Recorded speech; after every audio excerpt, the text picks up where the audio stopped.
தொடர்ந்து நாம் ஆண்டவருடைய வார்த்தையை தியானிக்க போகிறோம். ஆண்டவர் நம்மோடு பேசும்படியாக கண்களை மூடி ஆண்டவர் நோக்கி நாம் பார்ப்போம்.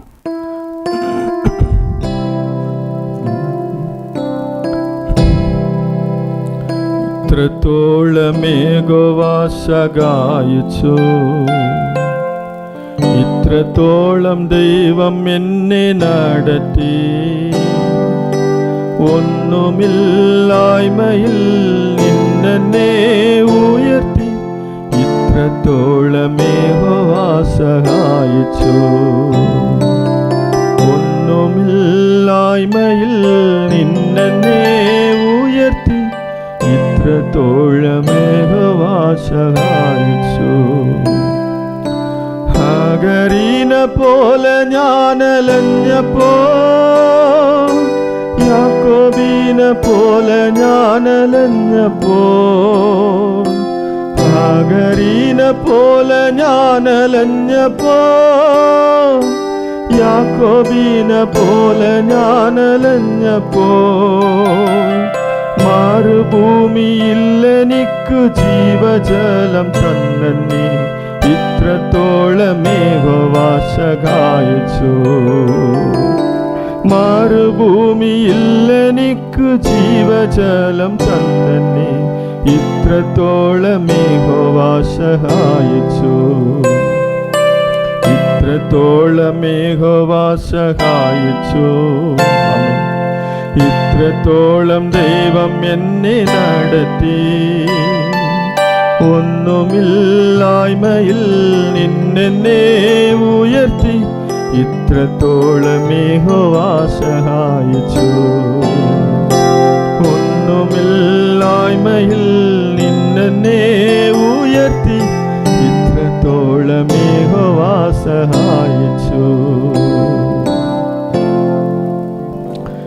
இதுவரை எங்களுக்கு செய்த எல்லா நன்மைகளுக்காக நன்றி செலுத்துகிறோப்பா. இனிமேலும் நீர் எங்களுக்கு நன்மை செய்ய போகிற அப்படினாலும் துதிக்கிறோம். இப்பொழுதும் உம்முடைய வேத வசனத்தை வாசித்து நாங்கள் தியானிக்கும் போது எங்களோடு நீர் பேசும். எங்களுக்கு தேவையான பரலோக மன்னாவை நீர் தாரும். எங்களை தாழ்த்தி அர்ப்பணிக்கிறோம். இயேசுவின் மூல ஜெபம் கேளும் பிதாவே. ஆமேன், ஆமேன், ஆமேன். அல்லேலூயா, அல்லேலூயா. ஆண்டவருடைய பரிசுத்த நாமம் மகிமைப்படுவதாக. தொடர்ந்து நாம் கொஞ்ச நேரம் ஆண்டவருடைய வார்த்தைகளை தியானிக்க போகிறோம். நம்முடைய தியானத்துக்கு ஆதாரமாக 2 கொரிந்தியர் 9ஆம் அதிகாரம் 15வது வசனத்தை வாசிப்போம். 2 கொரிந்தியர் 9:15. தேவன் அருளிய சொல்லி முடியாத ஈவுக்காக அவருக்கு ஸ்தோத்திரம். ஆமென். தேவன் அருளிய சொல்லி முடியாத ஈவுக்காக அவருக்கு ஸ்தோத்திரம். நம்முடைய வாழ்க்கையில் தேவன் ஏராளமான ஈவுகளை நமக்கு அவர் தருகிறார். அங்கே நான் வாசித்தோம், சொல்லி முடியாத ஈவுக்காக அவருக்கு ஸ்தோத்திரம். பல நேரத்தில் நாம் நினைக்கிறோம் தேவன் நமக்கு எந்த நன்மையுமே செய்யவில்லை என்று நினைக்கிறோம். எந்த ஒரு மனிதனுமே தேவன் எனக்கு நன்மை செய்யவில்லை என்று சொல்லவே முடியாது. சொல்லி முடியாத ஈவு என்று அங்கே சொல்லப்பட்டிருக்கிறது. உண்மையாகவே ஒவ்வொரு மனிதனும் ஆண்டவரிடத்திலிருந்து ஏராளமான நன்மைகளையும் ஆசீர்வாதங்களையும் அவன் பெற்றுக்கொள்கிறான். ஏன் ஒவ்வொரு மனிதனும் எனக்கு எதுவுமே கிடைக்கவில்லை என்று அவன் சொல்லுகிறான் என்றால், அவன் நினைக்கிற, அவன் ஆசைப்படுகிற ஏதோ ஒரு காரியம் அவனுக்கு கிடைக்காதபடினாலே எனக்கு எதுவுமே கிடைக்கவில்லை என்று சொல்லுகிறான். ஆனால் நாம் கேட்காத, நாம் எதிர்பார்க்காத, நாம் விரும்பாத, நமக்கு மிகவும் அவசியமான அநேக நன்மைகளை ஆண்டவர் நமக்கு ஒவ்வொரு நாளும் ஒவ்வொரு நேரமும் அவர் தந்து கொண்டே இருக்கிறார்.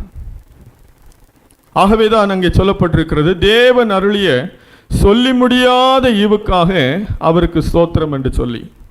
தேவன் நம்முடைய வாழ்க்கையிலே ஏராளமான ஈவுகளை தருகிறார்.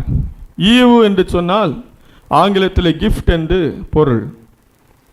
நாம் அநேக நிகழ்ச்சிகளுக்கு போகிறோம். திருமண நிகழ்ச்சி, பிறந்த நாள் நிகழ்ச்சி என்று சொல்லி அநேக நிகழ்ச்சிகளுக்கு அழைக்கப்படுகிறோம். அப்படி அழைக்கப்படும் போது நாம் எல்லாரும் ஏதோ ஒரு கிஃப்டை நம்ம வாங்கிட்டு போகிறோம். அந்த கிஃப்ட்டை அவங்க நம்மகிட்ட கேட்கறது இல்லை.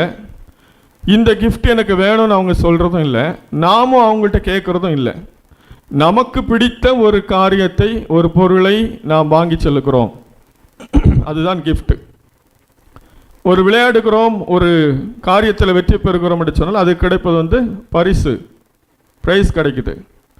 ஆனால் கிஃப்ட் என்பது வேறு, நாம் கேட்காமலே நமக்கு கிடைக்கிறது. அதே போல நாம் கேட்காமல் நமக்கு அநேக கிஃப்ட் ஆண்டவர் தர்றார், அநேக ஈவுகளை ஆண்டவர் தருகிறார். ஒவ்வொரு நாளும் 24 மணி நேரம் நாம் சுவாசிக்கிறோம். ஆண்டவர் ஃப்ரீயா ஆக்சிஜன் நமக்கு தர்றாரு.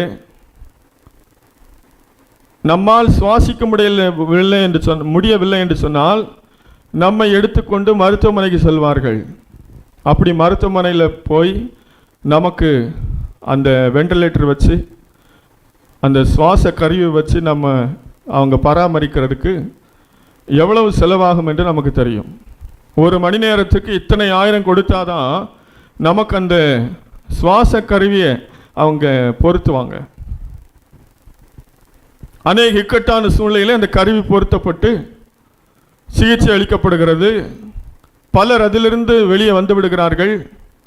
சிலர் அதிலிருந்து வெளியே வர முடியாமல் அந்த சுவாச கருவியை எடுத்த உடனே அவருடைய உயிர் பிரிந்து விடுகிறது. பாருங்க, அந்த சுவாசம், மனுஷனுடைய நாசியில கர்த்தர் ஜீவ சுவாசத்தை ஊதினார் என்று வாசிக்கிறோம். மனிதனை மண்ணினால் உருவாக்கி ஆதாமை அவனுடைய நாசியிலே ஜீவ சுவாசத்தை ஊதினார், அவன் ஜீவாத்மாவானான்.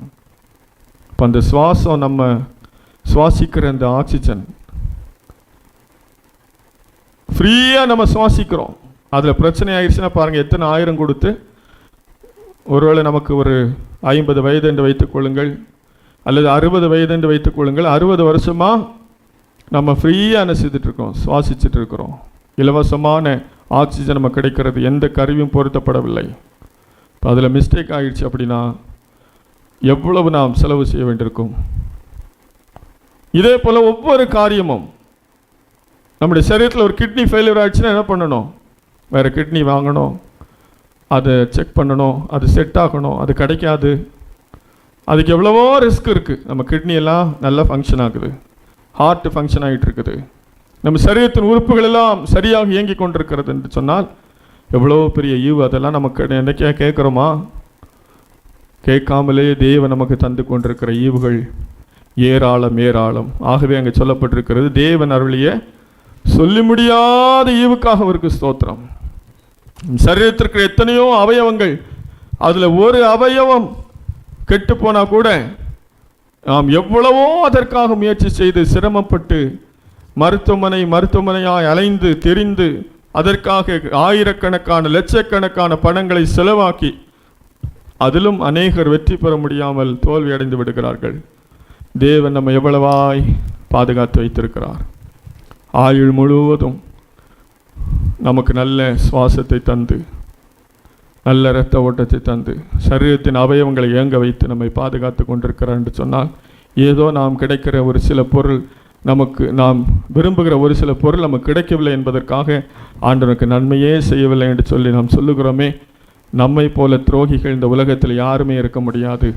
தேவன் ஏராளமான நன்மைகளை நமக்கு செய்திருக்கிறார். தேவன் அருளிய சொல்லி முடியாத ஈவுக்காக அவருக்கு ஸ்தோத்திரம். அதெல்லாம் நினைச்சு நம்ம ஸ்தோத்தரிக்க ஆரம்பிச்சோம் அப்படின்னா நம்ம வாழ்நாள் முழுவதும் நம்ம துதித்து கொண்டே தான் இருக்கணும். ஆகவே தேவன் அருளிய சொல்லி முடியாத ஈவுக்காக அவருக்கு ஸ்தோத்திரம் என்று அவர் சொல்லுகிறார். அப்போ ஈவு என்று சொல்வது, தேவன் நமக்கு கிஃப்டா நிறைய காரியம் தந்திருக்கிறார். எத்தனையோ ஈவுகள் அவர் தந்திருக்கிறார். சொல்லி முடியாத ஈவுகள். உண்மையாகவே நம்முடைய சரீரத்தை மாத்திரம் நாம் எடுத்துக்கொண்டால் அநேக காரியங்களை தேவன் நமக்கு தந்திருக்கிறார்.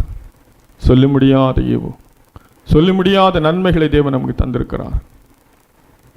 ஆகவே அதை நாம் ஒவ்வொரு நேரமும் நினைத்து ஆண்டவரை துதிக்கிறவர்களாய் நாம் காணப்பட வேண்டும். இன்னும் ஏராளமான ஈவுகளை தேவன் நமக்கு கொடுக்கிறார் என்று வேதத்தில் கூட நம்ம வாசிக்கிறோம். யாக்கோபு நிருபம் 1 அதிகாரம் 17 வசனத்தை வாசிங்க. யாக்கோபு 1:17 வாசிங்க. நன்மையான எந்த ஈவும் நன்மையான எந்த ஈவும் பூரணமான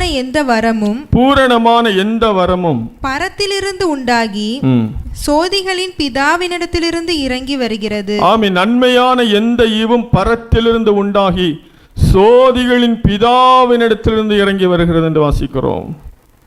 தேவன் இன்னும் அநேக நன்மைகளை நம்முடைய வாழ்க்கையில் தருகிறார். ஏராளமான ஈவுகளை நமக்கு தருகிறார். நன்மையான எந்த ஈவும் என்று வாசிக்கிறோம். அநேக நன்மைகளை, ஈவுகளை, வரங்களை தேவன் நமக்கு தருகிறார். அதெல்லாம் தேவனிடத்திலிருந்து இறங்கி வருகிறது என்று வாசிக்கிறோம். ஏராளமான நன்மைகள். இன்னைக்கு பாருங்க, சிலர் திருமணமான உடனே அவங்களுக்கு குழந்தைகள் கிடைக்கிறது. ஆனால் சிலர் திருமணமாகி பல ஆண்டுகள் கழிந்தும் குழந்தை இல்லாமல் எத்தனையோ பெற்றோர் அதற்காக ஏங்கி கொண்டிருக்கிறார்கள். அப்போ அந்த குழந்தை இல்லாமல் பல வருடமாக ஏங்கி கொண்டிருக்கிற அந்த பெற்றோருக்கு தான், அந்த தம்பதிகளுக்கு தான் தெரியும் இந்த குழந்தையை குறித்ததான அந்த அக்கறை. அது எவ்வளவு பெரிய ஒரு காரியம் என்பது அவர்களுக்கு தான் தெரியும். கொஞ்ச காலம் கூட காத்திருக்காமல் உடனடியாக குழந்தை பெற்றுக்கொண்டால் அவர்களுக்கு அந்த அருமை தெரியாது. ஏதோ திருமணமாகி விட்டது, நம்ம குழந்தை பிறந்து விட்டது அப்படி என்று அவர்கள் நினைத்துக் கொள்வார்கள். ஆனால் குழந்தை இல்லாதவர்களுக்கு தான் அதை பற்றி தெரியும். அப்போ அதெல்லாம் பெரிய நன்மை. பிள்ளைகள் கர்த்தரால் கிடைக்கும் சுதந்திரம் என்று சொல்லி வாசிக்கிறோம். ஆகவே அது நமக்கு எளிமையாக சில நேரம் கிடைக்கிறதுனால நமக்கு அந்த அருமைகள் தெரியல. அதுக்காக பாருங்க, சிலர் எத்தனையோ பேர் எவ்வளவோ 1000 லட்சம் என்று செலவு செய்து எவ்வளவோ பிரயாசப்பட்டு அலைந்து திரிந்து குழந்தை இல்லாமல் வேதனையோடு காணப்படுகிற எத்தனையோ பேரை பார்க்கிறோம். தேவன் குழந்தைகளை தருகிறார், நல்ல வீடுகளை தருகிறார். உண்மையாகவே இப்படிப்பட்ட நாம் கேட்காத ஏராளமான நன்மைகளை தேவன் நமக்கு தந்திருக்கிறார். அதையெல்லாம் நினைத்து நாம் ஆண்டவரை துதிக்க வேண்டியது அவசியமாக இருக்கிறது. இன்னும் வேதத்தில் வாசிக்கிறோம், நீதிமொழிகள் 19ஆம் அதிகாரம் 4ஆம் வசனத்திலே, நீதிமொழிகள் 19:4, புத்தியுள்ள மனைவியோ கர்த்தர் அருளும் ஈவு. புத்தியுள்ள மனைவி கர்த்தர் அருளும் ஈவுன்னு சொல்லல, புத்தியுள்ள மனைவி கர்த்தர் அருளும் ஈவு. ஆகவே இது கூட ஒரு பெரிய ஈவு தான். ஒரு குடும்பத்தில் மனைவி மிகவும் புத்தி உள்ளவளாக இருந்தாளானால் அது அந்த கணவனுக்கு கிடைத்த மிகப்பெரிய கிஃப்ட், மிகப்பெரிய ஈவு. புத்தி இல்லாத ஸ்திரீ அதை வீட்டை இடித்து போடுகிறாள் என்று வேதத்தில் வாசிக்கிறோம். புத்தியுள்ள ஸ்திரீ வீட்டை கட்டுகிறாள் என்று வாசிக்கிறோம். ஆகவே புத்தியுள்ள மனைவி ஒரு மனிதனுக்கு கிடைக்கிற ஈவு. ஏதோ இதெல்லாம் நம்ம ரொம்ப ஈஸியான காரியமாக நினைக்கிறோம். ஆகவே இன்னும் வேதத்தில் வாசிக்கிறோம், எபேசியர் 2ஆம் அதிகாரம் 8ஆம் வசனத்தை வாசிக்கலாம். எபேசியர் 2:8, கிருபையினாலே விசுவாசத்தை கொண்டு ரட்சிக்கப்பட்டீர்கள், இது உங்களால் உண்டானதல்ல, இது தேவனுடைய ஈவு. ஆமென். கிருபையினாலே விசுவாசத்தை கொண்டு ரட்சிக்கப்பட்டீர்கள், இதில் உங்களால் உண்டானதல்ல, தேவனுடைய ஈவு என்று வாசிக்கிறோம். ரட்சிக்கப்படுவது என்று சொல்வது எவ்வளவு பெரிய காரியம். பாவத்திலிருந்து தேவன் நம்மை ரட்சிக்கிறார். அது சாதாரணமான காரியம் அல்ல. இந்த எத்தனையோ பேர் பாவத்திலிருந்து விடுதலைக்கு வழி தெரியாமல் இருக்கிறார்கள். சில பாவங்களுக்கு அடிமையாகி அதிலிருந்து எப்படி விடுதலையாவது என்று தெரியாமல் எத்தனையோ பேர் இருக்கிறார்கள். ஆனால் நம்மால் உண்டானதல்ல, அவருடைய கிருபையினாலே நம்மை ரட்சித்தார் என்று வாசிக்கிறோம். இது தேவனால் நமக்கு உண்டான ஈவு. ஆகவே நம்முடைய வாழ்க்கையில கிடைக்கிறதான ரட்சிப்பு எவ்வளவு பெரிய ஈவு. நாமெல்லாம் ரட்சிக்கப்பட்டிருக்கிறோம் என்று சொன்னால் அது தேவனுடைய பெரிய ஈவாக இருக்கிறது. அருமையான தேவனுடைய பிள்ளைகளே, இன்று குடிப்பழக்கத்திலிருந்து அநேகருக்கு விடுதலை இல்லை, சாவ கட்டிலிருந்து விடுதலை இல்லை, பாவத்திலிருந்து விடுதலை இல்லை. இப்படிப்பட்ட விடுதலைக்கு வழி தெரியாமல் இருக்கிற ஜனங்கள் கோடி கோடி ஆத்துமாக்கள் இருக்கிறார்கள். ஆனால் இயேசு நம்மை கிருபையாய் ரட்சித்திருக்கிறார், கிருபையாய் விடுதலையாக்கி இருக்கிறார். இது தேவன் நமக்கு தந்த ஈவு. இப்படி ஏராளமான ஈவுகளை தேவன் நமக்கு தந்து கொண்டே இருக்கிறார். ஆனால் நாம் அதையெல்லாம் அறியாதவர்களாக தேவனை துதிக்காமல் நாம் காணப்படுகிறோம். ஆகவே தான் சொல்லப்பட்டிருக்கிறது, தேவன் அருளிய சொல்லி முடியாத ஈவுக்காக அவருக்கு ஸ்தோத்திரம் என்று சொல்லப்பட்டிருக்கிறது. ஒவ்வொரு நாளும் நாம் ஆண்டவரை துதிக்க வேண்டும். தேவன் நம்முடைய வாழ்க்கையில் எவ்வளவு நன்மை செய்கிறது இதெல்லாம் நம்ம யோசிக்கணும். ஏதோ ஒரு சிறு பொருள் நமக்கு கிடைக்கவில்லை என்பதற்காக நாம் சோர்ந்து போகக்கூடாது. நாம் கேட்காமலே நமக்கு என்னெல்லாம் தேவை என்பதை உணர்ந்து நம் தேவன் ஏராளமான ஆசீர்வாதங்களை, நன்மைகளை, கிருபைகளை நமக்கு தந்திருக்கிறாரே, அதை நினைத்து ஒவ்வொரு நாளும் ஆண்டவரை நாம் துதிக்க வேண்டும், அவரை நாம் ஸ்தோத்திரிக்க வேண்டும். தேவன் நம்மிடத்தில் எதிர்பார்ப்பது அதுதான். நம்மிடத்தில் எதிர்பார்ப்பது மாடுகளையோ, ஆடுகளையோ, பறவைகளையோ, பொருட்களையோ, பொன்னையோ அவர் எதிர்பார்க்கல. அவர் சொல்றார், அவை எல்லாம் என்னுடையது, பூமியும் அது நிறைவும் கர்த்தருடையது, அதில் இருக்கிற சகல குடிகளும் கர்த்தருடையது, எல்லா மிருக ஜீவங்களும் ஆண்டவருடையது. அவருக்கு தேவையான நம்மிடத்தில் கேட்க வேண்டிய அவசியம் இல்லை.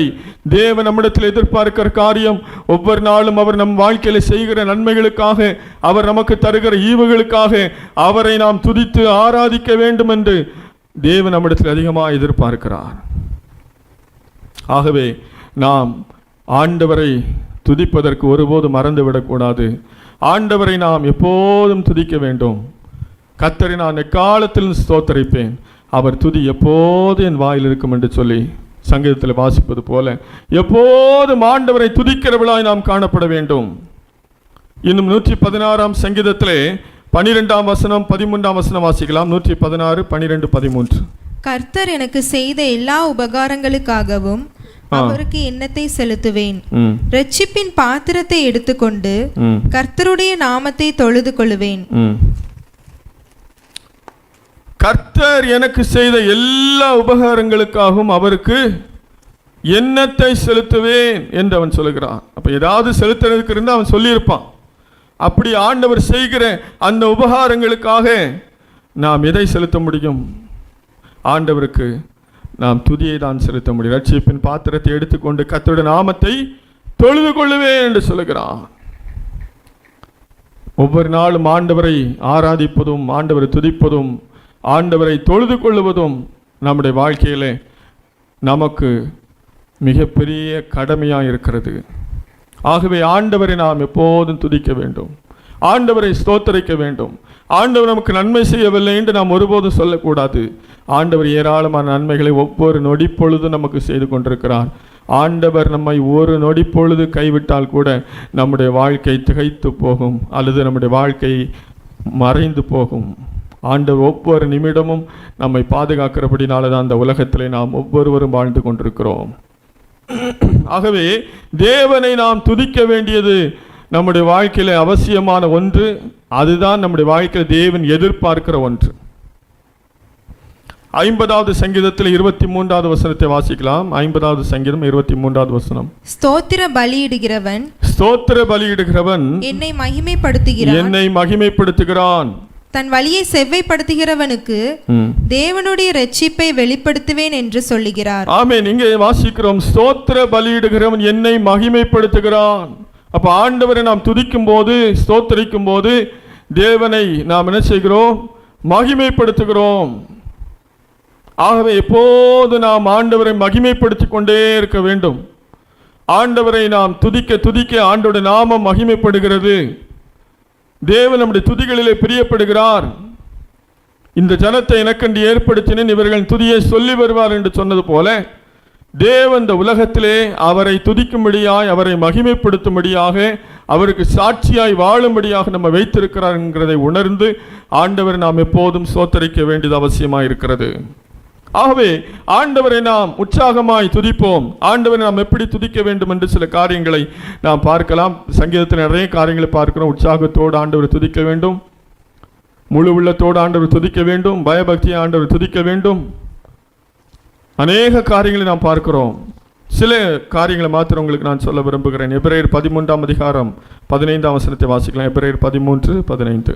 ஆகையால் அவருடைய நாமத்தை துதிக்கும் உதடுகளின் கனியாகிய ஸ்தோத்திர பலியை அவர் மூலமாய் எப்போதும் தேவனுக்கு செலுத்த கடவோம். ஆமென். உதடுகளின் கனியாகிய ஸ்தோத்திர பலியை எப்போதும் செலுத்த கடவோம் என்று சொல்லப்பட்டிருக்கிறது.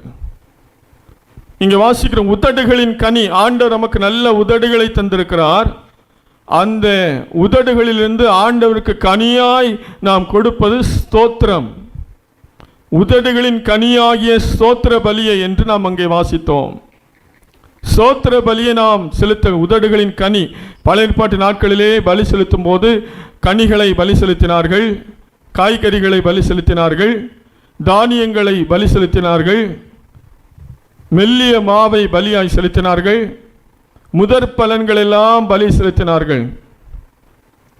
முதல் விளைந்த அந்த தானியம், முதல் விளைந்த பழங்கள், முதல் விளைந்த காய்கனிகள், முதற் பலன் எல்லாம் கர்த்தருக்கு ஆண்டவர் அவர்கள் செலுத்தினார்கள். அதை செலுத்துவதற்காக தேவன் இஸ்ரவேல் ஜனங்களுக்கு அங்கே நியமங்களை கொடுத்திருந்தார். அதே போல முதல் தரமானதெல்லாம் கர்த்தருக்குரியது. உதடுகளின் கனியாகிய ஸ்தோத்திர பலியை என்று வாசிக்கிறோம். ஆண்டவருக்கு முதல் தரமானது நாம் கொடுக்க வேண்டியது அவசியமாக இருக்கிறது. காலையிலே எழுந்தவுடனே நாம் முதலாவது நம்முடைய நாவினாலே நாம் ஆண்டவரை என்ன செய்ய வேண்டும்? மகிமைப்படுத்த வேண்டும். நம்முடைய நாவினாலே ஆண்டவரை நாம் துதிக்க வேண்டியது அவசியமாக இருக்கிறது. ஆண்டவரை நாம் துதிக்க வேண்டும், மகிமைப்படுத்த வேண்டும். தேவன் அதிலே பிரியமாயிருக்கிறார். காலையில் எழுந்து நாம் என்ன செய்கிறோம்? ஆண்டவரை மகிமைப்படுத்துகிறோமா? ஆண்டவரை துதிக்கிறோமா? அல்லது வேறு வேலையை பார்க்குறோமா? காலையில் எழுந்த உடனே பேப்பர் வாசிக்கிறது, காலையில் எழுந்த உடனே செல்ஃபோன் நோண்டுறது, காலையில் எழுந்த உடனே சண்டை போடுறது, காலையில் எழுந்த உடனே யாரையாவது திட்டுறது. முதல் நாம் ஆண்டவரை நம்முடைய வாயை திறந்து சொல்கிற முதல் வார்த்தை எதுவாக இருக்கணும்? ஆண்டவருடைய நாமமாக இருக்க வேண்டும். அதிகாலை எழுந்த உடனே முதல் நாம் பேசுகிற வார்த்தை ஆண்டவரை குறித்ததாக இருக்க வேண்டும். ஆண்டவரை துதிக்கிற வார்த்தையாக இருக்க வேண்டும்.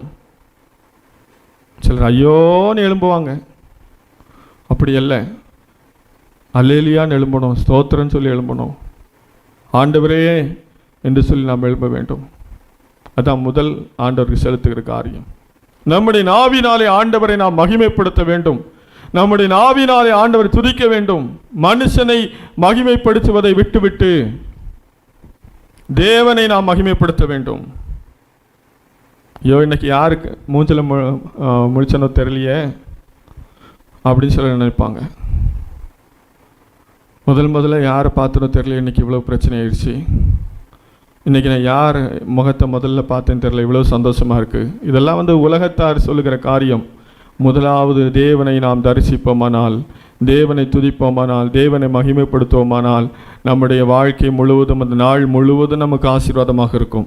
ஆகவே உதடுகளின் கனியாகிய ஸ்தோத்திர பலியை நாம் ஆண்டவருக்கு செலுத்த வேண்டும். எல்லாவற்றிலும் ஆண்டவரை நாம் துதிக்க வேண்டும். உயர்விலும் தாழ்விலும் எல்லா சூழ்நிலையிலும் ஆண்டவரை நாம் துதிக்கிறவர்களாய் காணப்பட வேண்டும். இரண்டாவதாக ஓசியா 14ஆம் அதிகாரம் 2ஆம் வசனத்தை வாசிக்கலாம். ஓசியா 14:2.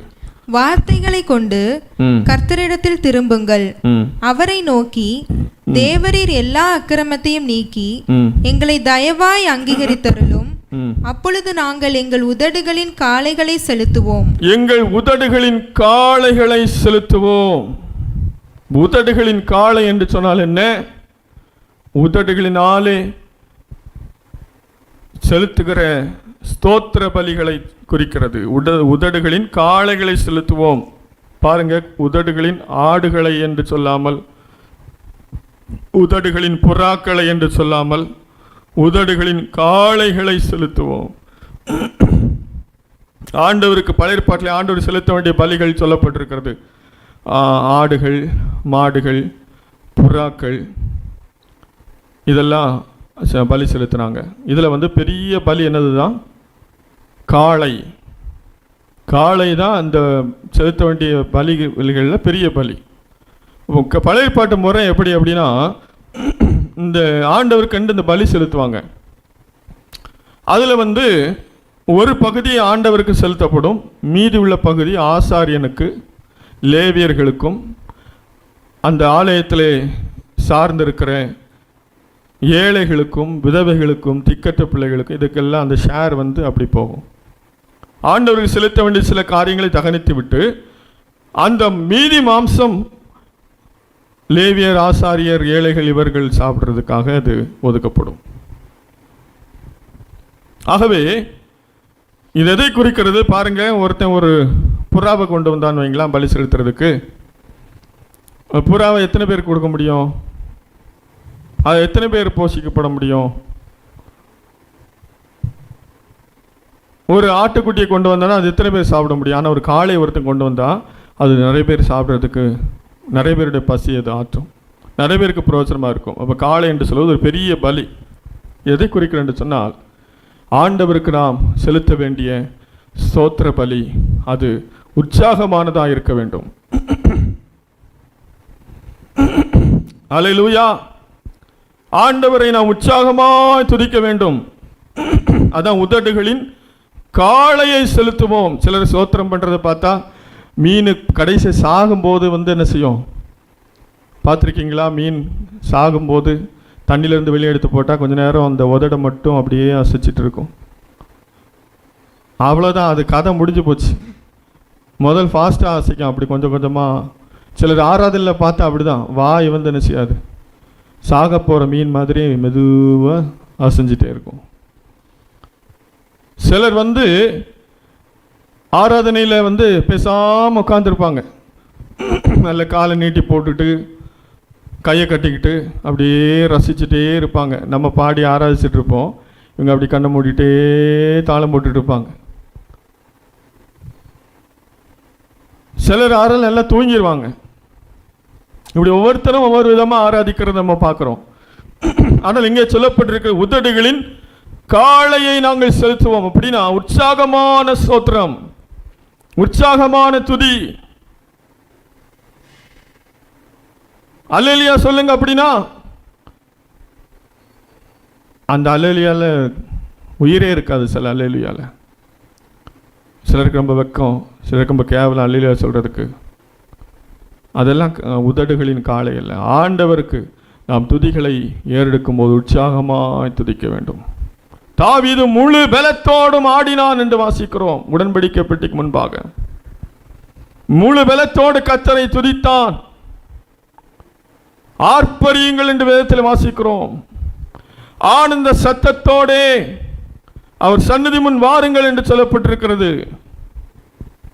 ஆகவே ஆண்டவரை ஆராதிப்பது ஏதோ ஒன்றை பறிகொடுத்தவர்கள் போல உட்கார்ந்து ஆராதிப்பது ஆண்டவரை ஆராதிப்பது அல்ல. அந்த ஆராதனையிலே ஆண்டவர் பிரியப்படுகிறவர் அல்ல. ஆண்டவரை ஆராதிக்கும் போது உற்சாகத்தோடு, மனமகிழ்ச்சியோடு, ஆனந்த சத்தத்தோடு ஆண்டவரை ஆராதிக்க வேண்டும். உதடுகளின் காளையை நாங்கள் செலுத்துவோம். அப்படிப்பட்ட ஒரு ஆராதனை நமக்கு தேவை. ஆண்டவரை ஆராதிக்கும் போது சோர்ந்து போனவர்களாய், இழந்தவர்களைப் போல, ஏதோ ஒன்றை பறிகொடுத்தவர்கள் போல, அநேக கவலைகளோடு அல்ல, ஆண்டவருடைய சமூகத்தில் ஆண்டவர் ஆராதிக்கும் போது சந்தோஷமாய், மனமகிழ்ச்சியாய், ஆர்ப்பரிப்போடு, ஆனந்த சத்தத்தோடு, எக்கால சத்தத்தோடும், தீங்குழலோடும், யாழோடும், ஓசையுள்ள கைத்தாளங்களோடும் கர்த்தரை ஆராதியுங்கள் என்று நாம் வாசிக்கிறோம். சங்கீதங்களிலே கடைசி வசனங்களிலே, கடைசி சங்கீதங்களிலே நாம் வாசிக்கும் போது 150வது சங்கீதத்தை நாம் எடுத்துக்கொள்ளும் போது அங்கே மிக அழகாக சொல்லப்பட்டிருக்கிறது. 150வது சங்கீதம் 3வது வசனத்திலிருந்து வாசிக்கலாம். சங்கீதம் 150 3 எக்கால தொனியோடே அவரை துதியுங்கள். எக்கால தொனியோடு அவரை துதியுங்கள். வீணையோடும், வீணையோடும், சுரமண்டலத்தோடும், சுரமண்டலத்தோடும் அவரை துதியுங்கள். அவரை துதியுங்கள். தம்புரோடும், தம்புரோடும், நடனத்தோடும், நடனத்தோடும் அவரை துதியுங்கள். அவரை துதியுங்கள். யாழோடும், யாழோடும், தீங்குழலோடும், தீங்குழலோடும் அவரை துதியுங்கள். அவரை துதியுங்கள். ஓசையுள்ள கைத்தாளங்களோடும் அவரை துதியுங்கள். பேரோசையுள்ள கைத்தாளங்களோடும் அவரை துதியுங்கள். சுவாசமுள்ள யாவும் கர்த்தரை துதிப்பதாக. ஆமென், ஆமென், அல்லேலூயா. ஆண்டவர் எப்படி துதிக்க வேண்டும் என்று அங்கே சங்கீதக்காரன் சொல்லுகிறான். இடம் பொருள் ஏவல் புரிந்து துதிக்க வேண்டும். அதுக்கு எங்கேயாவது போயிருந்து சத்தம் போட்டு மற்றவங்களை டிஸ்டர்ப் பண்ணக்கூடாது. நாம் இருக்கிற இடம் எப்படிப்பட்டது, அதை புரிந்து நாம் விடுதலையோடு துதிக்க வேண்டும். ஆலயத்தில் துதிக்கும் போது நாம் விடுதலையாய் துதிக்கலாம். வீடுகளில் கூட சிலருடைய வீடுகளிலே விடுதலையாக துதிக்க முடியும். சிலருடைய வீடுகளிலே நாம் ரொம்ப சத்தமாக துதிக்க முடியாது. பாஸ்டர் இந்த வாரம் பிரசங்கம் பண்ணிட்டாருன்னு சொல்லி சத்தம் போட்டு கத்தி பக்கத்தில் பிரச்சனை எழுத்துறக்கூடாது. இப்படிதான் ஆண்டவர் துதிக்கணும் இல்லை, ஆண்டவர் அப்படியும் நாம் துதிக்க வேண்டும். அப்படி துதிக்க வேண்டிய இடத்துல அமைதியாக இருக்கக்கூடாது. ஆஃபீஸில் வேலை செய்கிறோம் அதுக்குன்னு சொல்லி அங்கே போய் அல்லையிலையும் அப்படி இப்படின்னு கத்திக்கிட்டு ஆண்டோட நாமம் தூசிக்கப்படுற அளவுக்கு நடந்துக்கிடக்கூடாது. நாம் ஆண்டவரை விடுதலையாய் துதிக்க கூடிய இடங்களிலே நாம் விடுதலையாய் ஆண்டவர் துதிக்க வேண்டும். இன்னும் அது சத்தத்தை மாத்திரம் குறிக்கிறதல்ல. உதகடையின் காலை என்று சொல்லும்போது ஒரு பெரிய பலி, நேரத்தை கூட எடுத்துக்கொள்ளலாம். நிறைய நேரம் ஆண்டவரை துதிக்கிறது, நிறைய நேரம் ஆண்டவரை ஸ்தோத்தரிக்கிறது, அப்படி கூட நாம் எடுத்துக்கொள்ளலாம். உதடுகளின் காளையை செலுத்துவோம். இன்றைக்கு ஒரு தீர்மானம் எடுங்க. ஆண்டவர் எவ்வளவு நன்மை செய்கிற ஆரம்பத்தில் சொன்னது போல ஏராளமான நன்மைகளை ஒவ்வொரு நேரமும் தேவன் நம்முடைய வாழ்க்கையில் செய்து, சரீரத்தில், நம்முடைய வாழ்க்கையில், நம்முடைய குடும்பத்தில் செய்து கொண்டிருக்க. நம்ம ரோட்டில் போகிறோம், நமக்கு ஒரு ஆக்சிடென்ட் இன்னைக்கு வரப்போகுது, நமக்கு தெரியாது, நம்ம பாட்டு பைக் எடுத்துகிட்டு போயிட்டே இருக்கிறோம். ஆண்டவர் நம்ம காப்பாற்றுறார். நம்ம ஜெபம் பண்ணோமா, ஆண்டவரே இன்னைக்கு ஒரு ஆக்சிடென்ட் நடக்க போகுது, என்னை காப்பாற்றுங்கன்னு சொல்லி நம்ம ஜெபம் பண்ணோமா? இல்லை, ஆண்டவருக்கு தெரியுது இன்னைக்கு ஒரு ஆக்சிடென்ட் நடக்க போகுது, அதை நம்ம தடுத்து நிறுத்தணும். தூதர்கள் அனுப்பி அதை தடுத்து நிறுத்திடுறார். இப்படி எத்தனையோ நேரம் நமக்கு தெரியாமலே நிறைய ஆண்டவர் நமக்கு நன்மை செய்திருக்கிறார். அதெல்லாம் ஆண்டவர் சொல்லிக்கிட்டு இருந்தாருன்னா அதை கேட்கறதுக்குள்ளே நம்ம வாழ்க்கையே முடிச்சு போயிடும். அவ்வளோ நன்மை ஆண்டவர் நமக்கு செய்கிறார். ஆகவே ஆண்டவர் நமக்கு செய்கிற எல்லா ஈவுக்காக அவரை நாம் எப்போதும் ஸ்தோத்தரிக்க வேண்டியது அவசியமாக இருக்கிறது. வேதத்திலே சிலரை நான் உங்களுக்கு சுட்டிக்காட்ட விரும்புகிறேன். துதி என்று சொன்னாலே நம்முடைய ஞாபகத்துக்கு வருவது தாவீதுடைய வாழ்க்கை. இந்த துதி என்கிற வார்த்தை முக்கியமாக ஒரு இடத்திலே பயன்படுத்தப்படுகிறது. ஆதியாகமம் 29ஆம் அதிகாரத்தில் 35ஆம் வசனத்தை வாசிக்கலாம். ஆதியாகமம் 29:35 வாசிக்கலாம். மறுபடியும் அவள் கர்ப்பவதியாகி ஒரு குமாரனை பெற்று இப்பொழுது கர்த்தரை துதிப்பேன் என்று சொல்லி அவனுக்கு யூதா என்று பெயரிட்டாள். ஆமென். இங்கே அற்பமா எண்ணப்பட்ட அந்த லேயாள் கர்ப்பவதியாகி ஒரு குமாரனை பெற்று இப்பொழுது கர்த்தரை துதிப்பேன் என்று சொல்லி அவனுக்கு யூதா என்று பெயரிட்டார். லேயாள் அற்பமா எண்ணப்பட்டாள்.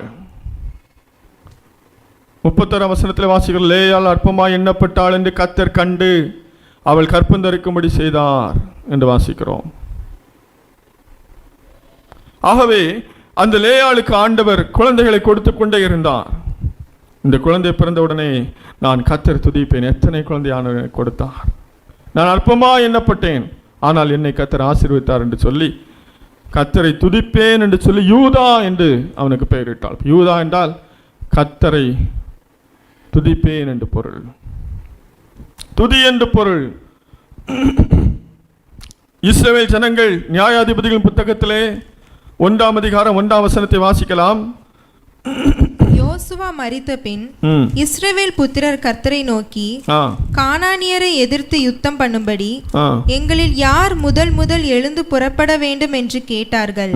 அதற்கு கர்த்தர் யூதா எழுந்து புறப்பட கடவன், யூதா எழுந்து புறப்பட கடவன், இதோ அந்த தேசத்தை அவன் கையிலே ஒப்பு கொடுத்தேன் என்றார். ஆமென். இங்க பாருங்க, மோசே இஸ்ரவேல் ஜனங்களை வழிநடத்தினார், பின்பு யோசுவா வழிநடத்தினான். இப்பொழுது நியாயாதிபதிகளின் புத்தகத்தில் வரும்போது அவர்களுக்கு அங்கே சரியான ஒரு தலைவன் இல்லை. அப்படிப்பட்ட அந்த ஆரம்பத்திலே முதலாவது அங்கே யுத்தம் பண்ணும்போது யோசுவா இல்லாத காலத்திலே, யோசுவா மரித்த பின்பு வாசிக்கிறோம், அங்கே யார் முதல்ல போகிறது, யார் இதை தலைமை தாங்கிறது, யார் நடத்துன்னு தெரியாத நேரத்தில் அவர் கேட்குறாங்க, எங்களில் யார் முதல் எழுந்து புறப்பட வேண்டும் என்று கேட்டபோது கர்த்தர் யூதா எழுந்து புறப்பட கடவன் என்று சொன்னார். யூதா என்றால் துதி என்று பொருள். முதலாவது ஆண்டவரை துதிக்க வேண்டும் எல்லாவற்றிலும், அப்பொழுது வெற்றி நமக்கு உண்டு. ஆகவே ஆண்டவர் சொன்னார், யூதா எழுந்து புறப்பட கடவன், இதோ அந்த தேசத்தை அவன் கையிலே ஒப்பு கொடுத்தேன். இஸ்ரவேல் ஜனங்களுடைய அந்த யுத்த இராணுவத்திலே நீங்கள் அநேக இடங்களிலே பார்க்கும்போது தெரியும், கர்த்தரை துதிக்கிற அந்த பாடகர் குழு யுத்த இராணுவத்துக்கு முன்பாக அவர்கள் கடந்து போவார்கள். அவர்கள் கர்த்தரை பாடி துதித்து கொண்டே செல்லும்போது இராணுவ வீரர்கள் பின்பாய் கடந்து போகிறது அநேக இடங்கள் நாம் பார்க்கிறோம். அப்படிப்பட்ட இடங்களிலெல்லாம் தேவன் அவளுக்கு வெற்றியை கொடுத்தார். ஆகவே துதி எவ்வளவு முக்கியமானது, துதி எவ்வளவு வல்லமை உள்ளது. ஆண்டவரை துதிக்கும் போது ஆண்டவர் எவ்வளவு அதிசயங்களை நம்முடைய வாழ்க்கையில் செய்கிறார் என்பதை உணர்ந்து நாம் துதிக்க வேண்டும். நான் சொன்னது போல துதி என்று சொன்னாலே தாவீது நம்முடைய நினைவுக்கு வருவதுண்டு. தாவீது தான் சங்கீதங்களிலே அநேக சங்கீதங்களை பாடினது தாவீது தான். இன்னும் சில சங்கீதக்காரர்கள் கூட பாடியிருக்கிறார்கள். அந்த சங்கீதக்காரர்களும் தாவீதால் ஏற்படுத்தப்பட்டவர்கள் தான். இங்கே நான் வாசிக்கும் போது 1 நாளாகமம் 23ஆம் அதிகாரம் 30ஆம் வசனத்தை வாசிக்கலாம். நாள்தோறும் காலையிலும் மாலையிலும் கர்த்தரை போற்றி துதித்து ஓய்வு நாட்களிலும் அமாவாசைகளிலும் பண்டிகைகளிலும் கர்த்தருக்கு சர்வாங்க தகன பலிகள் செலுத்தப்படுகிற சகல வேளைகளிலும் லக்கத்திற்குள்ளான அவர்கள் தங்களுக்கு நியமிக்கப்பட்டபடியே எப்பொழுதும் அந்த பிரகாரமாய் செய்ய கர்த்தருக்கு முன்பாக நிற்பதும் ஆசரிப்பு கூடாரத்தின் காவலையும். போதும். இங்கே வாசிக்கும் போது தாவீது அநேக காரியங்களை திட்டம் பண்ணுகிறான். அப்படி அவன் திட்டம் பண்ணும்போது ஆண்டவரை பாடி துதிப்பதற்கென்று ஒரு பாடகர் குழுவை அவன் ஏற்படுத்துகிறான். அதை 3ஆக பிரித்து 3 தலைவர்களை ஏற்படுத்துகிறான். அவர்கள் காலையிலும் மாலையிலும் தினந்தோறும் பண்டிகை நாட்களிலும் ஓய்வு நாட்களிலும் மாத பிறப்புகளிலும் விசேஷித்த நாட்களிலும் கர்த்தரை அவர்கள் துதித்து கொண்டே இருக்கும்படியாக அவர்களுக்கு திட்டங்கள் எல்லாம் ஏற்படுத்தினான். ஆண்டவருடைய சமூகத்தில் எப்போது ஆண்டவரை துதித்து கொண்டிருக்க வேண்டும் என்பதிலே தாவீது கவனமாக இருந்து அவன் துதித்தது மாத்திரமல்ல, ஒரு பெரிய துதியின் சேனை உருவாக்கினான். அவருடைய பெயர்களை தான் சங்கீதங்களின் தலைப்புகளில் கூட சில இடத்துல வாசிக்க முடியும். அதே 1 நாளாகமம் 25ஆம் அதிகாரம் 6ஆம் வசனத்தை வாசிக்கலாம். இவர்கள் அனைவரும் ராஜாவுடைய கட்டளை பிரமாணமாய் கர்த்தருடைய ஆலயத்தில் தாளங்கள், தம்புரங்கள், சுரமண்டலங்களாகிய கீத வாத்தியம் வாசிக்க தேவனுடைய ஆலயத்தின் ஊழியமாக அவரவர் தங்கள் தகப்பான்மாராகிய ஆசாப், எதுத்தூன், ஏமான் என்பவர்கள் வசத்தில் இருந்தார்கள். ஆமீன். ஆசாப், ஏமான், எதுத்தூன் என்று வாசிக்கிற அந்த 3 பேரும் இந்த ஆராதனை குழுவிற்கு தலைவர்கள். இந்த 3 பேருக்கு கீழே தான் ஆராதனை குழுக்கள் இருந்தது. அவர்கள் எப்போதும் ஆண்டவரை பாடி துதித்தார்கள். புது பாடல்களை அவர்கள் இயற்றினார்கள். பாடல்களுக்கு அவர்கள் இசையமைத்தார்கள். தாவீதின் பாடல்களை அவர்கள் பாடினார்கள், அதற்கும் இசையமைத்தார்கள். இப்படிலாம் நான் வேதத்தில் வாசிக்கிற சங்கீதங்களின் தலைப்புகளில் இவங்க பெயரெல்லாம் வாசிக்க முடியும். இது தாவீதால் ஏற்படுத்தப்பட்ட தலைவர்கள். இவர்களுடைய வேலையே ஆண்டவர் பாடி துதித்து ஆராதித்து கொண்டே இருக்க வேண்டும். புதிய புதிய ராகத்தில் புதிய புதிய வார்த்தைகளில் அவர்கள் ஆண்டவரை துதிக்க வேண்டும். அந்த அதிகாரங்கள்லாம் நீங்கள் வாசிக்கும்போது தெரியும். அவர்கள் தீர்க்க தரிசனத்தை சொல்லும்படியாகவும் ஆண்டவரை பாடி துதித்து ஆராதிக்கும்படியாகவும் ஏற்படுத்தப்பட்டவர்கள். வகுப்பு வகுப்பாக, ஷிஃப்டாக, இந்த ஷிஃப்ட் முடிஞ்சவுடனே அடுத்த ஷிஃப்ட்டு, அப்படி அதை தொடர்ந்து தடையில்லாமல் ஆண்டவரை துதிப்பதற்காக இந்த காரியங்கள் எல்லாம் தாவீது ஒழுங்குபடுத்தினான். அப்படி என்றால் ஆண்டவரை துதிப்பதிலே அவன் எவ்வளவு அக்கறையுள்ளவனாக, வாஞ்சியுள்ளவனாக இருந்தான் என்று பாருங்கள். நம்முடைய வாழ்க்கையிலே நாம் ஆண்டவரை உண்மையாக துதிக்கிறோமா, சரியாக துதிக்கிறோமா, ஏனோ தானோன்னு துதிக்கிறோமா, இல்லை நாளைக்கு ஆண்டவர் ஆராதிச்சுக்கலாம் அப்படி நம்ம நினைக்கிறோமா? தாவீது ஆண்டவரை ஆராதிப்பதில் மிகவும் வாஞ்சியுள்ளவனாக இருந்தான். அதிகாலையில் எழுந்தான், நடுராத்திரிலிருந்து ஆண்டவரை துதித்தான். மிகவும் அதிகாலையில் எழுந்து ஆண்டவர் துதித்தான். குறித்த ஜாமங்களுக்கு முன்னே என்று சொல்லுகிறான். அவன் 4 மணிக்கு எழும்பணும்னு நினைச்சா 3 மணிக்கு எழும்பி உட்கார்ந்துடுறான். அவ்வளோ வாஞ்சேன், அவ்வளவு தாகம் ஆண்டவரை துதிப்பதிலே, ஆராதிப்பதிலே. ஆகவே தான் தாவீதுடைய வாழ்க்கை கர்த்தர் ஆசீர்வதித்தார், உயர்த்தினார், கனப்படுத்தினார், உடன்படிக்கையை ஏற்படுத்தினார். தாவீதின் வம்சத்திலே ஆண்டவராக இயேசு கிறிஸ்து பிறந்தார். ஏராளமான நன்மைகளை தாவீது பெற்றுக்கொண்டான் ஆண்டவரை துதித்ததினாலே. அவன் வாழ்க்கையில் போராட்டம் வரலையா? அவன் வாழ்க்கையில் பிரச்சனை வரலையா? அவன் வாழ்க்கையில் கண்ணீர் இல்லையா? எல்லாமே இருந்துச்சு. அலைச்சல் இருந்தது, கண்ணீர் இருந்தது, போராட்டம் இருந்தது, எதிரிகள் இருந்தார்கள். அங்கெங்குமாய் ஓடி ஒளிந்து கொள்ள வேண்டிய சூழ்நிலை அவனுக்கு ஏற்பட்டது.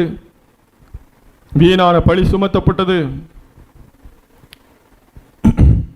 எல்லாம் அவனுடைய வாழ்க்கையில் இருந்தாலும் ஆண்டவரை துதிக்கிறதுல அவன் சோர்ந்து போகவே இல்லை. நாம் ஆண்டவரை சோர்ந்து போகாமல் துதிப்போம். வாழ்க்கையில் எல்லாம் வரலாம், பிரச்சனை வரும், அலைச்சல் வரும், கண்ணீர் வரும், வியாதி வரும், பலவீனம் வரும், எல்லாம் வரும். ஆனால் ஆண்டவர் நம்மை பாதுகாப்பார். தாவீதை பாதுகாத்தார்.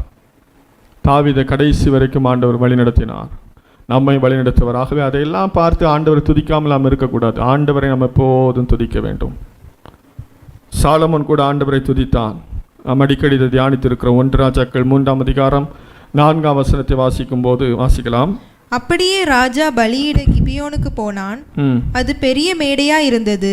அந்த பலிபீடத்தின் மேல் சாலமோன் 1000 சர்வாங்க தகன பலிகளை செலுத்தினான். 1000 சர்வாங்க தகன பலிகளை செலுத்தினான். நான் ஏற்கனவே சொல்லியிருக்கிறேன், ஒரு பலியை செலுத்தும் போதே அது எவ்வளவு கடினமான காரியம். அதற்கு அநேக விதிமுறைகள் இருக்கிறது. 1000 காளைகளை சர்வாங்க தகன பலியாக செலுத்தினான். 1000 பலி என்று சொல்வது எவ்வளவு பெரிய காரியம். அதை சாலமோன் அந்த ஒரே மேடையிலே பலியை செலுத்தி ஆண்டவரை மகிமைப்படுத்த அவ்வளவு ஆண்டவர் மேலே அந்த நாட்களில் இந்த விதமான பலிகளுக்கு முக்கியத்துவம் கொடுக்கப்படுது. இன்றைக்கு நம்மிடத்தில் தேவன் எதிர்பார்க்கிறது, நம்முடைய சோத்திர பலி எதிர்பார்க்கிறார். தாவீது ஆண்டவர் மேலே வைத்திருந்த அன்பு நிமித்தமாய் 1000 சர்வாங்க தகன பலியை செலுத்தினான். இன்றைக்கு நாம் ஆண்டவருடைய சமூகத்திலே ஆண்டவரை நாம் துதிக்க நம்மை அர்ப்பணிப்போம். ஆண்டவரை ஆராதிக்க நம்மை அர்ப்பணிப்போம். ஆண்டவர் நிச்சயமாக நம்முடைய வாழ்க்கையிலே ஏராளமான நன்மைகளை செய்திருக்கிறார். கடைசியாக அந்த வசனத்தை ஒரு விஷயம் கூட வாசிக்கலாம். 2 கொரிந்தியர் 9ஆம் அதிகாரம் 15ஆம் வசனத்தை ஒரு விஷயம் கூட வாசித்து நாம் ஜெபிக்க போகிறோம். தேவன் அருளிய சொல்லி முடியாத ஈவுக்காக அவருக்கு ஸ்தோத்திரம். சொல்லி முடியாத ஈவுக்காக அவருக்கு ஸ்தோத்திரம். தேவன் அருளிய சொல்லி முடியாத ஈவுக்காக அவருக்கு ஸ்தோத்திரம்.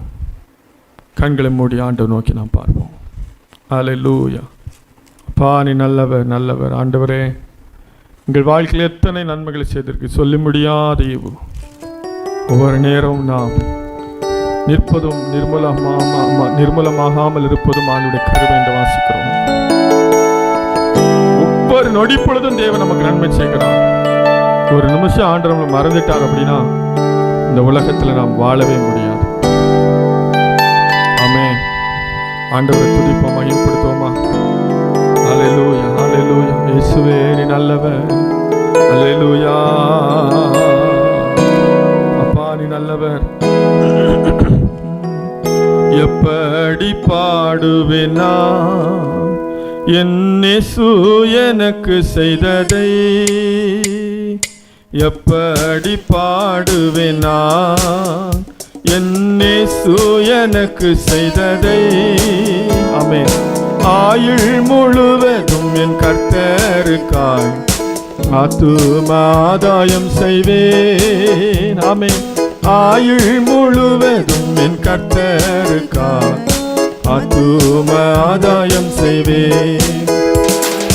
ஒரு வழி அடையும் போது புது வழி திறந்த தேவா. ஆமென். ஒரு வழி புது வழி திறந்த தேவா. திறந்த வாசலை என் வாழ்க்கையில், திறந்த வாசலை என் வாழ்க்கையில் அடைக்காத ஆண்டவரல்லோ. ஆமென். அடைக்காத ஆண்டவரல்லோ, எப்படி பாடுவேனா? ஆமென். என் இயேசு எனக்கு செய்ததை, அல்லேலூயா, எப்படி பாடுவேனா? என் இயேசு எனக்கு செய்ததை எல்லாரும் பாடுவோம். ஆயுள் முழுவதும் என் கர்த்தருக்காய் ஆத்தும ஆதாயம் செய்வேன். ஆயுள் முழுவதும் என் கர்த்தருக்காய் ஆதாயம் செய்வேன். எப்பக்கம் நெருக்கப்பட்டும் ஒடுங்கி நான் போவதில்லை. ஆமென், ஆமென், ஆமென். எப்பக்கம் நெருக்கப்பட்டும் ஒடுங்கி நான் போவதில்லை.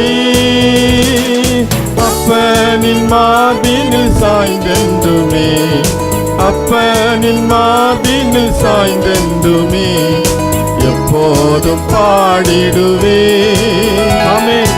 எப்போதும் பாடிடுவே. எப்படி பாடுவேனா? என் இயேசு எனக்கு செய்ததை எப்படி பாடுவேனா? ஆமென். என் இயேசு எனக்கு செய்ததை ஆயுள் முழுவதும் என் கர்த்தருக்காய் ஆத்தும ஆதாயம் செய்வேன். எல்லாரும் சொல்லுவோமா?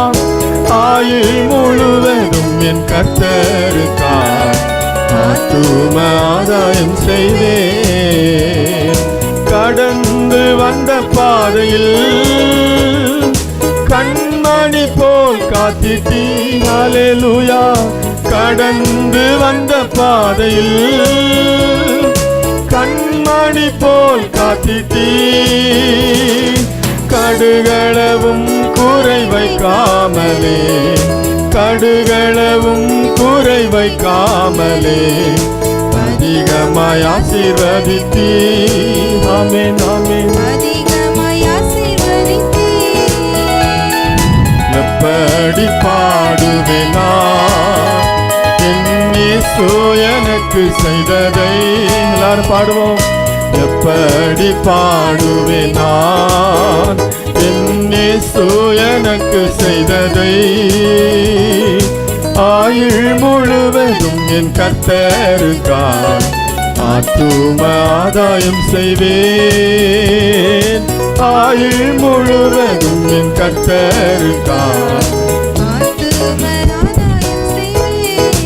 ஆமென், ஆமென். ஆயுள் முழுவதும் கர்த்தருக்காய் சொல்லுவோம். ஆத்தும ஆதாயம் செய்வேன். ஆயுள் முழுவதும் என் கர்த்தருக்காய் ஆத்தும ஆதாயம் செய்வேன்.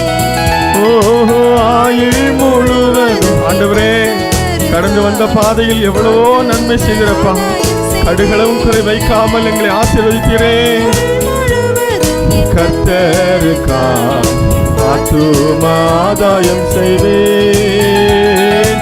ஆயுள் முழுவதும் என் கர்த்தருக்காய் ஆத்தும ஆதாயம் செய்வேன்.